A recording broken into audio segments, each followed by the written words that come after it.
नमस्कार, जय हिंद। एसके मिशन डिफेंस एकेडमी में आपका स्वागत है। आज इंडियन आर्मी का मानव विज्ञान से रिलेटेड है। इसमें 1 से 50 तक क्वेश्चन होगा।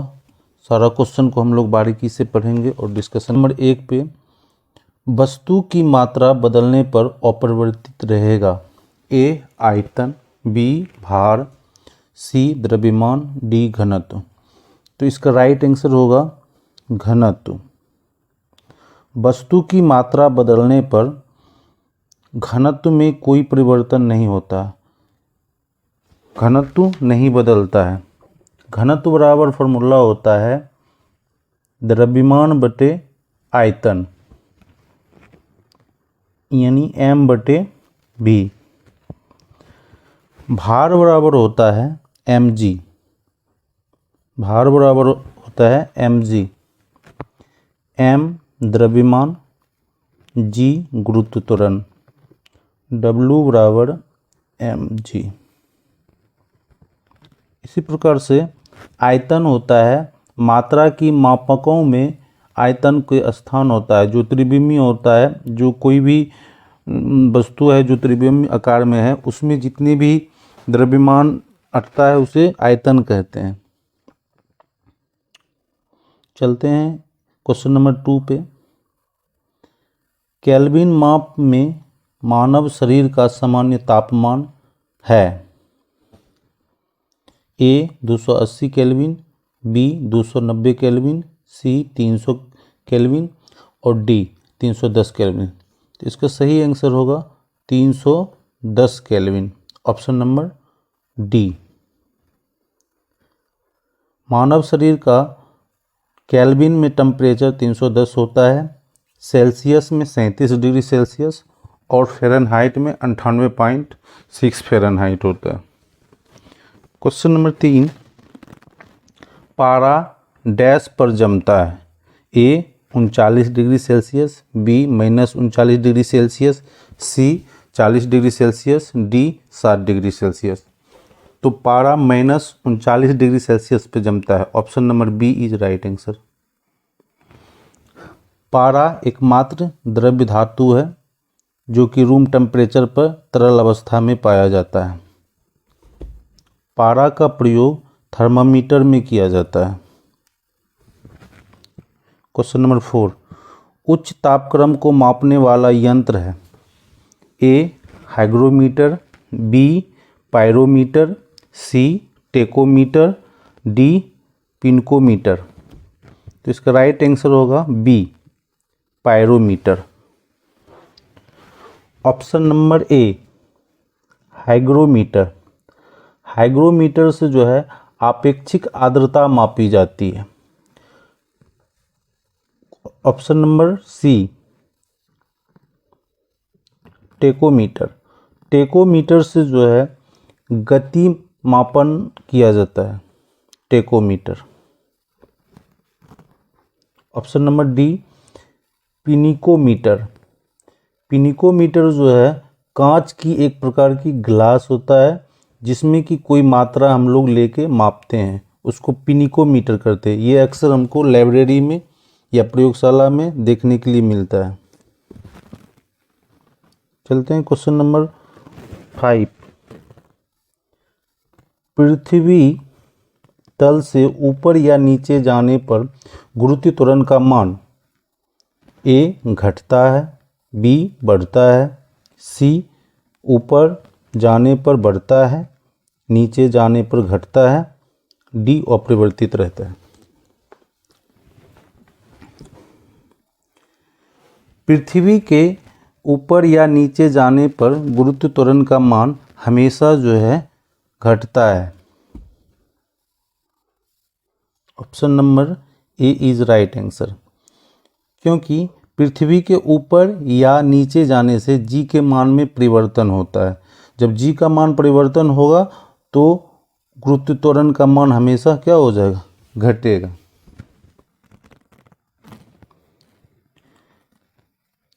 Question number 6।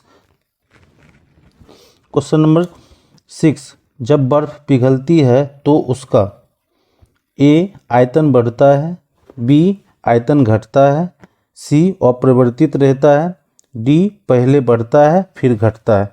तो इसका राइट आंसर होगा ऑप्शन नंबर बी, आयतन घटता है। जब बर्फ पिघलती है तो उसका क्या होता है, आयतन घट जाता है, परंतु उसका घनत्व बढ़ जाता है, क्योंकि बर्फ का घनत्व पानी की घनत्व से कम होता है।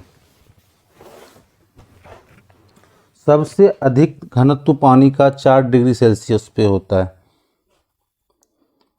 0 से 4 डिग्री तक पानी को यदि गर्म करते हैं तो उसका पहले आयतन बढ़ता है, फिर धीरे धीरे क्या होता है, कम होते जाता है। अगला क्वेश्चन है, इलेक्ट्रॉन वोल्ट किसकी इकाई है? तो इलेक्ट्रॉन वोल्ट जो है ऊर्जा की इकाई है। इलेक्ट्रॉन वोल्ट किसकी इकाई है? ऑप्शन नंबर ए ऊर्जा की, ऑप्शन नंबर बी ताप की, ऑप्शन नंबर सी संवेग की, ऑप्शन नंबर डी वेग की। तो इसका सही आंसर होगा ऑप्शन नंबर ए ऊर्जा की। क्वेश्चन नंबर 8 है, दाब बढ़ने पर जल का क्वथनांक ए बढ़ता है, बी घटता है, सी पहले बढ़ता है फिर घटता है, डी अपरिवर्तित रहता है। तो दाब बढ़ने पर जल का जो है क्वथनांक हमेशा बढ़ेगा। ऑप्शन नंबर ए right answer. Question number 9, venturi meter से ज्ञात करते हैं? ए जल का पृष्ठ तनाव, बी जल का आयतन, सी जल का घनत्व, डी जल के प्रवाह की दर। तो इसका सही आंसर होगा ऑप्शन नंबर डी जल के प्रवाह के दर, वेंचुरी मीटर्स।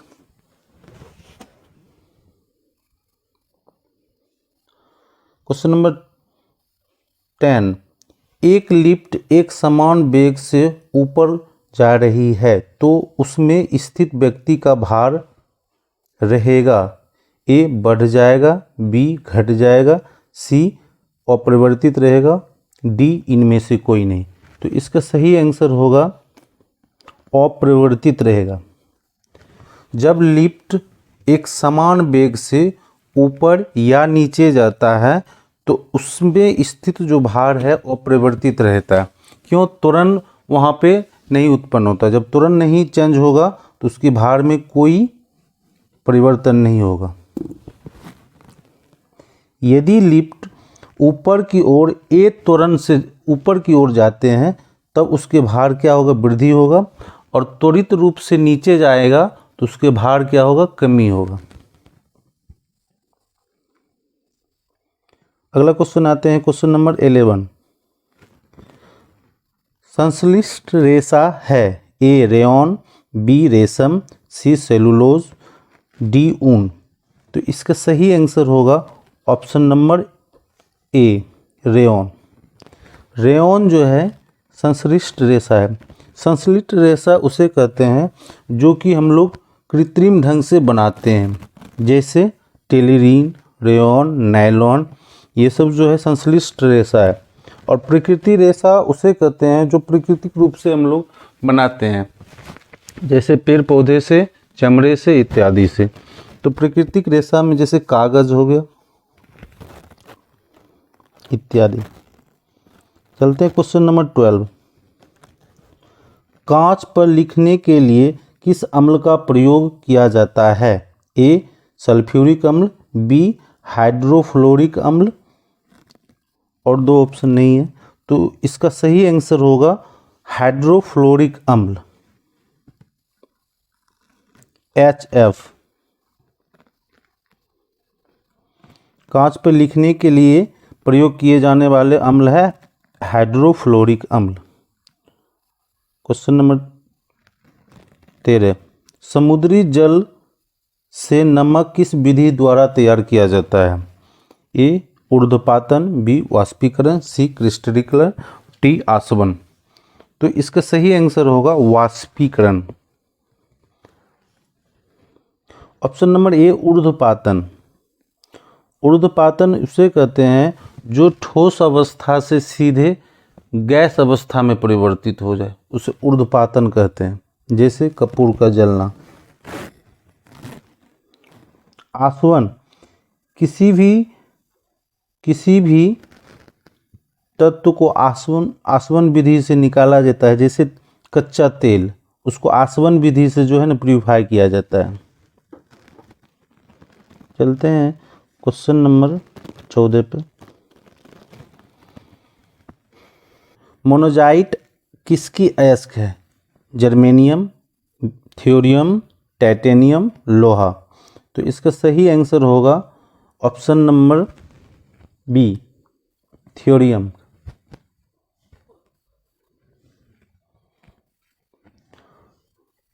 लोहा का अयस्क हेमेटाइट और मैग्नेटाइट होता है।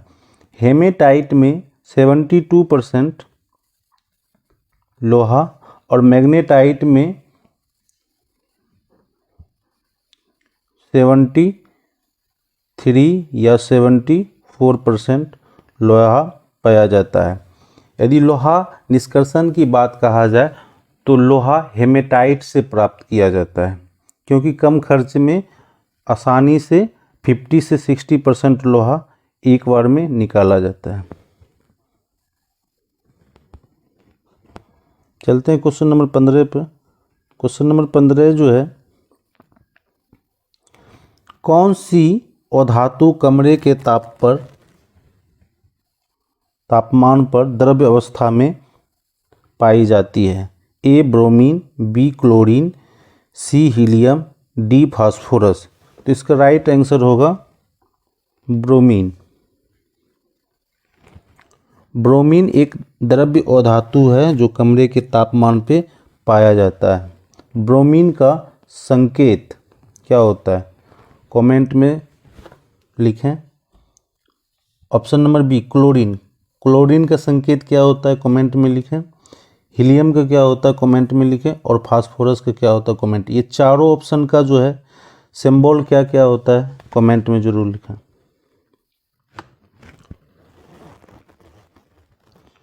क्वेश्चन नंबर 16, रेडियम प्राप्त किया जाता है? ए लाइकेम स्टोन, बी हेमेटाइट, सी पिंच ब्लेड, डी रनटाइल्स। तो इसका सही आंसर होगा पिंच ब्लेड।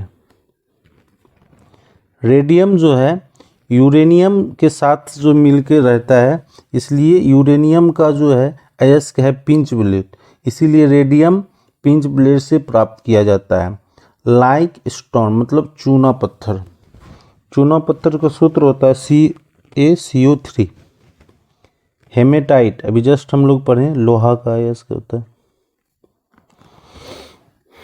क्वेश्चन नंबर 17, निम्न में किसका प्रयोग दर्पण को चमक देने के लिए होता है? Silver nitrate, zinc nitrate, silver oxide, pinch blade. तो इसका सही आंसर होगा ऑप्शन नंबर ए। सबसे आघातवर्धनीय धातु है? ए चांदी, बी सोना, सी एल्युमिनियम, डी सोडियम। आघातवर्धनीय मतलब होता है तीक्ष्ण, काटने वाला, तो सबसे अधिक सोना होगा। सोना का नोबल धातु भी बोलते हैं। सोना का संकेत होता है Au। इसकी परमाणु संख्या की बात किया जाए तो ये होता है 79 और परमाणु द्रव्यमान होता है 196। चांदी को होता है Ag। इसकी परमाणु संख्या होती है 47 और परमाणु द्रव्यमान होता है 107। एल्युमिनियम का संकेत होता है Al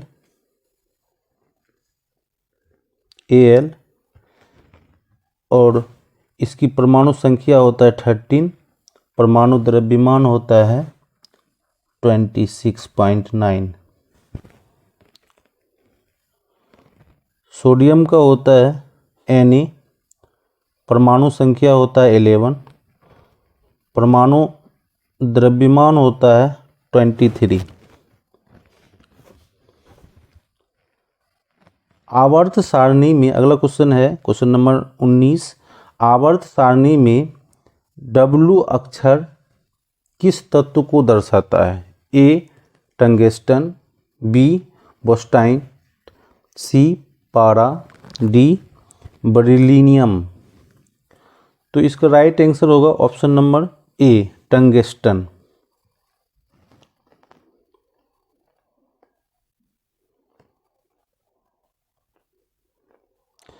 इसका राइट आंसर होगा टंगस्टन।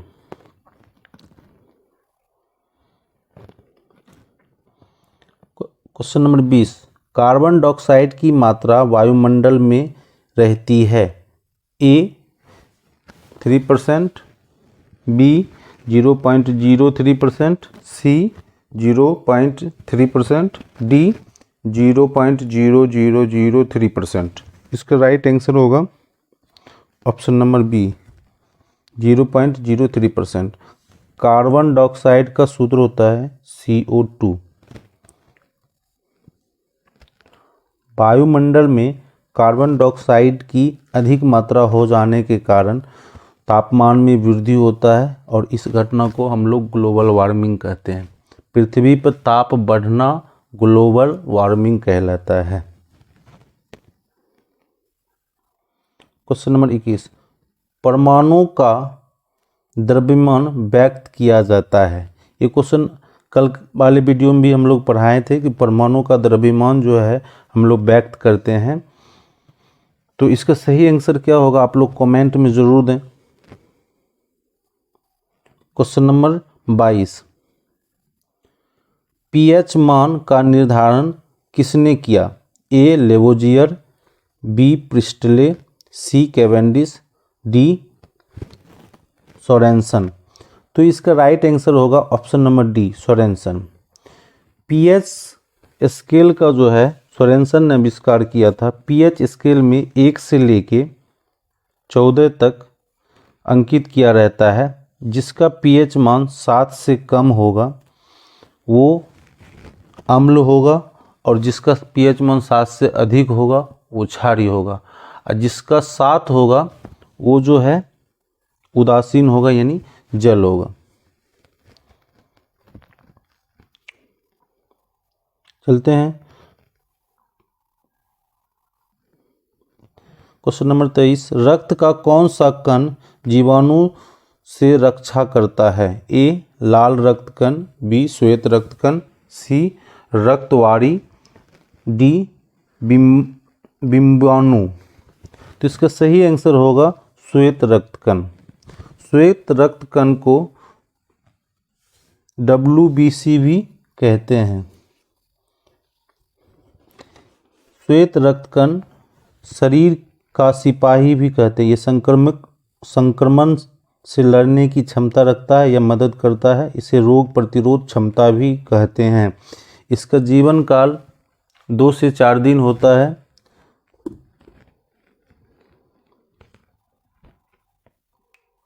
ऑप्शन नंबर ए लाल रक्त कणिका, इसे RBC भी कहते हैं, रेड ब्लड सेल।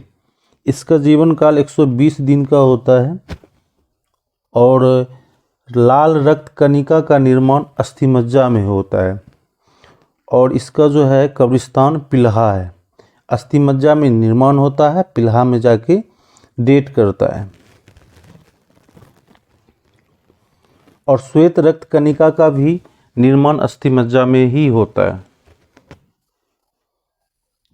तो चलते हैं अगला क्वेश्चन पे।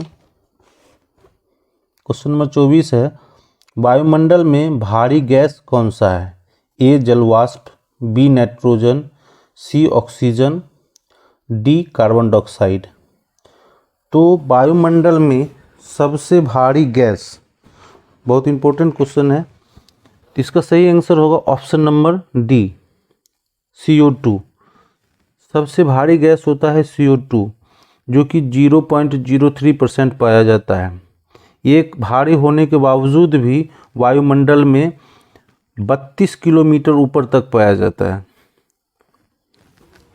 और यदि वायुमंडल में CO2 की मात्रा बढ़ जाए तो यहाँ पे तापमान की बढ़ जाएगी। सबसे भारी गैस CO2 है, तो सबसे हल्का गैस कौन सी होगी? तो सबसे हल्का गैस हाइड्रोजन गैस होता है, इसीलिए हम लोग को हाइड्रोजन यहाँ नहीं मिलता है, हाइड्रोजन अंतरिक्ष में मिलता है। क्वेश्चन नंबर 25, मनुष्य के शरीर में सबसे छोटी अंतःस्रावी ग्रंथि है? ए डिंब, बी पीयूष, सी थायराइड, डी एड्रिनल। तो इसका राइट आंसर होगा ऑप्शन नंबर बी, पीयूष ग्रंथि।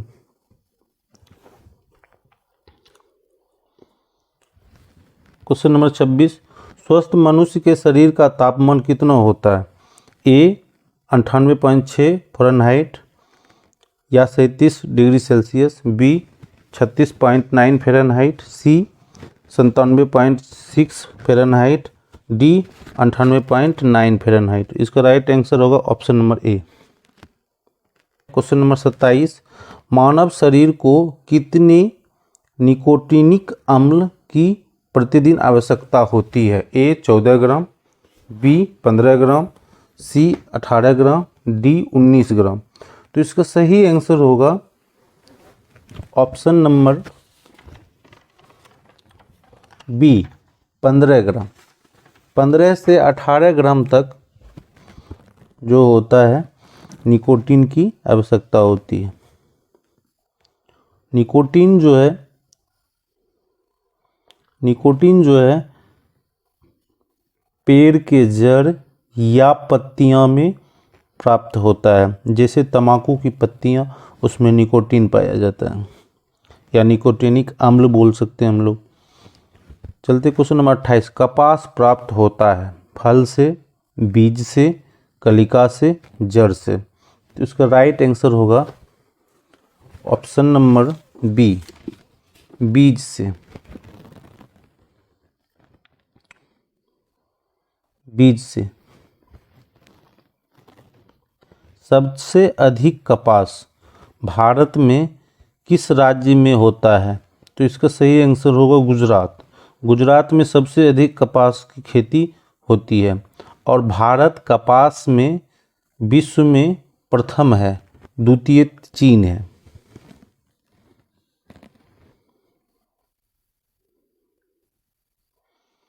क्वेश्चन नंबर 29 है, शुक्राणु का निर्माण कहाँ होता है? ए वृषण में, बी अंडाशय में, सी शुक्राशय में, डी अंडवाहिनी में। तो इसका राइट आंसर होगा ऑप्शन नंबर ए, वृषण में। शुक्राणु का निर्माण में टोटल 72 दिन लगता है और वो वृषण में निर्माण होता है। क्वेश्चन नंबर 30, शरीर की सूक्ष्मतम इकाई क्या है? केंद्रक, कोशिका, द्रव्यकला, माइक्रोकॉन्ड्रिया।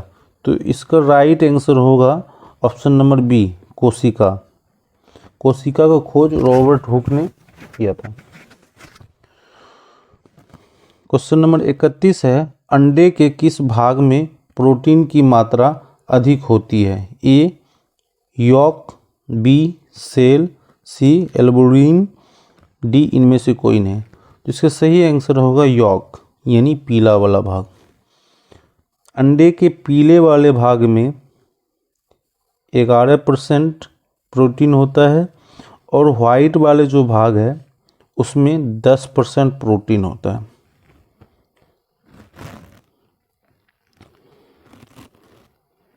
क्वेश्चन नंबर 32, मनुष्य को सर्वाधिक ऊर्जा प्राप्त होती है?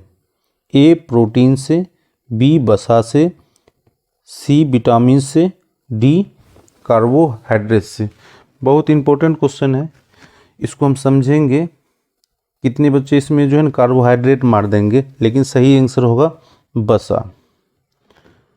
कार्बोहाइड्रेट, तुरंत एनर्जी के लिए हमें कार्बोहाइड्रेट की आवश्यकता होती है, लेकिन यदि सर्वाधिक ऊर्जा की बात कहा जाए तो सर्वाधिक ऊर्जा हमको वसा से मिलती है। उसके बाद हमको जो है ना कार्बोहाइड्रेट से मिलती है।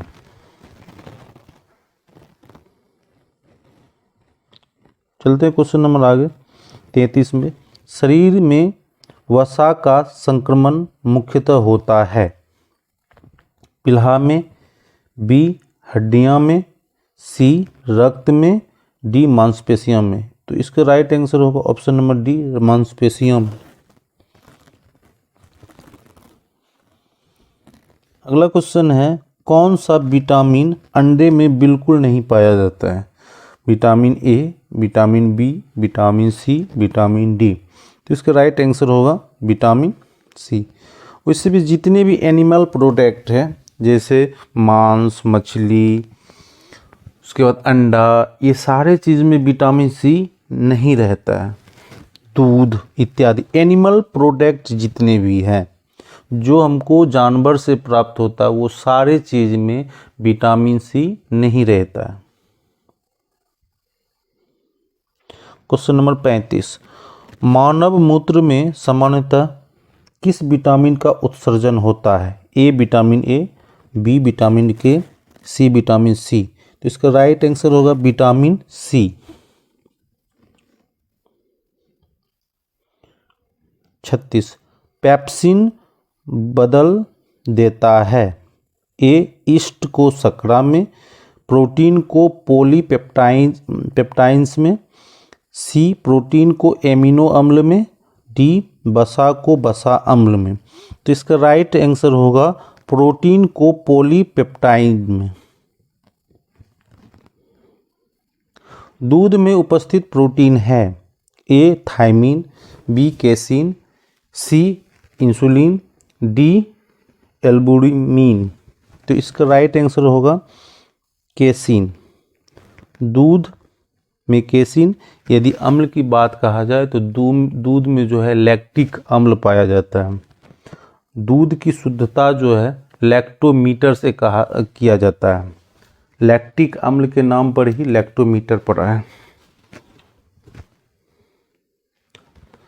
38। जहरीले पदार्थों को कहा जाता है, ये क्वेश्चन आर्मी एनए में पूछ चुका है। Toxins, parasites, pathogens, stimulants. इसका सही आंसर होगा टॉक्सिन। शरीर में जितने भी जहरीले पदार्थ होता है वो सारी चीज़ को टॉक्सिन कहते हैं।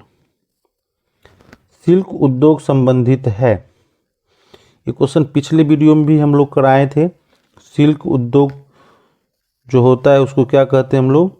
Option number A sericulture, B olericulture, C silviculture, D apiculture.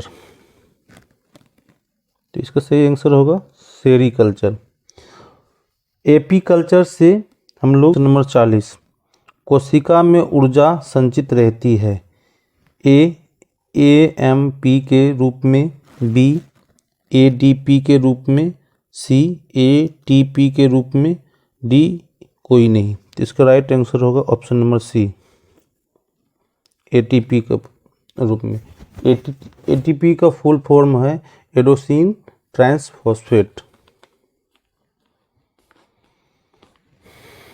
Enzyme, अगला क्वेश्चन है एंजाइम सहायक होते हैं ए श्वसन में, बी भोजन के पाचन में, सी प्रतिरोधक शक्ति के विकास में, डी प्रजनन में। तो इसका राइट आंसर होगा ऑप्शन नंबर बी भोजन के पाचन में। Question number 42। टिबिया नामक अस्थि मानव शरीर में कहाँ पाई जाती है? ए खोपड़ी, बी हाथ में, सी टांग में, डी चेहरे में। तो इसका राइट आंसर होगा ऑप्शन नंबर सी टांग में। यदि बात किया जाए चेहरे में कुल 14 हड्डी पाया जाता है और खोपड़ी में 8 हड्डी। और यदि हम पूरे खोपड़ी की बात कहा जाए तो 14 + 8 बराबर 22 हड्डी। तो खोपड़ी में कुल 22 हड्डी पाया जाता है। पौधे के रोगों का अध्ययन होता है? ए पादप कार्यकी, बी रोग विज्ञान में, सी शारीरिक विज्ञान में, डी माइकोलॉजी में। तो इसका सही आंसर होगा ऑप्शन नंबर बी, रोग विज्ञान में। पिट्यूटरी ग्रंथि स्थित होता है, क्वेश्चन नंबर 44, पिट्यूटरी ग्रंथि स्थित होता है? ए मस्तिष्क में, बी ग्रीवा में, सी जननांगों में, डी अग्नाशय में। तो इसका राइट आंसर होगा ऑप्शन नंबर ए, मस्तिष्क में। क्वेश्चन नंबर 45 है, कौन सा विटामिन दूध में नहीं पाया जाता है? तो इसका सही आंसर कमेंट करके बताएं, क्योंकि जस्ट अभी हम बोले हैं। 46 है, कार्बोहाइड्रेट में आते हैं। 46 है, कार्बोहाइड्रेट में आते हैं वसा और शकरा, वसा शकरा और प्रोटीन, स्टार्च शकरा और प्रोटीन, स्टार्च और शकरा।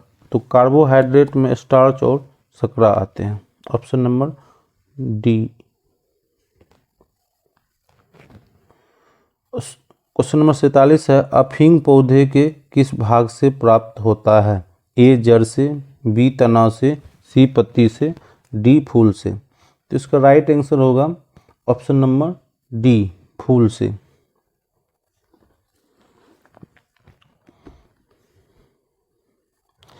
तारपीन का तेल प्राप्त किया जाता है? ए साइकस से, बी देवदार से, सी चीर से, डी इनमें से कोई नहीं। तो इसका राइट आंसर होगा चीर से। चलते क्वेश्चन नंबर 49 में, प्रोटीन का सबसे अधिक स्रोत पाया जाता है? आलू में, चना में, मटर में, सोयाबीन में। तो इसका राइट आंसर होगा सोयाबीन में।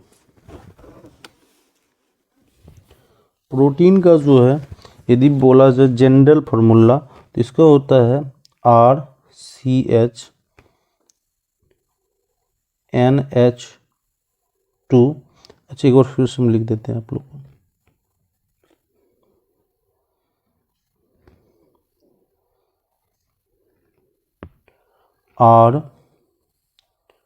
RCH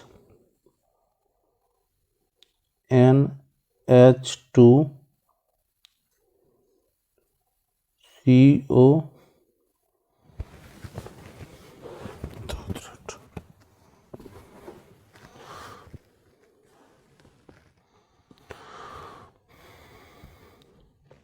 क्वेश्चन नंबर 49 है, प्रोटीन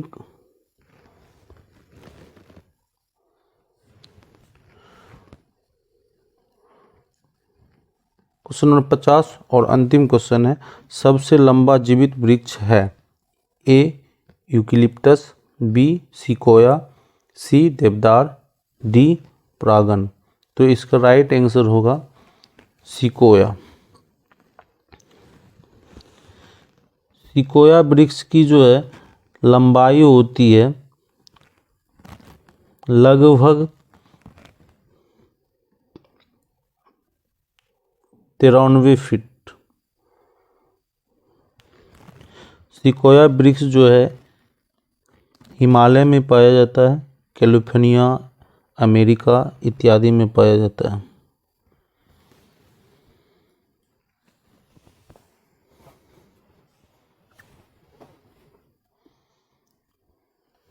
कितने स्टूडेंट का कमेंट होता है कि सर आप धीरे धीरे पढ़ाते हैं, तो हम बता देते हैं कि आर्मी का जितने भी बंदे हैं उसको सही से जो है स्पेलिंग पढ़ना नहीं आता है। मैं धीरे इसलिए पढ़ाता हूँ कि विद्यार्थी तब तक में क्वेश्चन पढ़ ले, समझ ले, उसके बाद मारे। नहीं तो यूट्यूब पे बहुत सारा ऐसा स्टूडेंट, ऐसा टीचर है कि इतनी स्पीड से बोलते हैं कि बच्चे को समझ में भी नहीं आता कि क्या बोल रहा है। इसलिए मैं थोड़ा स्लो करके पढ़ाता हूँ। ठीक है, क्वेश्चन को बार बार रिपीट करके देखें और ध्यान से पढ़ें। सारा क्वेश्चन इम्पोर्टेंट है, कोई क्वेश्चन ऐसा नहीं है कि गलत है। एक क्वेश्चन को 2 बार, 3 बार, 4 बार देखेंगे तो क्वेश्चन हमेशा के लिए याद हो जाएगा। धन्यवाद।